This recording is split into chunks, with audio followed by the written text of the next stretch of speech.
సంతానం ఇస్తానని పలికిండు ఆ కళ్యాణ వీర సోమన్న.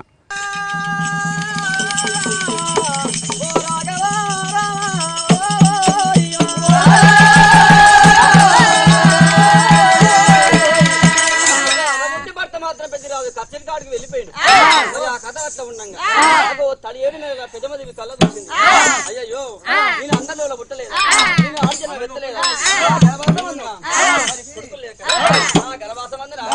బిడ్డ లేకపాయే పెద్దవ్వా ఉంటే పోయినా చాలా ఒక బాధ పెట్టాను. కొడుకు లేని దానికి ఈ సొమ్ములేమన్నాము, ఈ రెగ్గులేమన్నాము, ఈ చీరలేమన్నాము ఉంటే పోయినా సోమముడు పోయినా దారమ్ముడు పోయినా ఏమంటారు చూసినవా మరి పెదమదేవి ఉన్న సన్నాగా మరి తిరుగుతుంది కానీ దాని గర్భవాసం కొడుకన్నా పుట్టిందా అని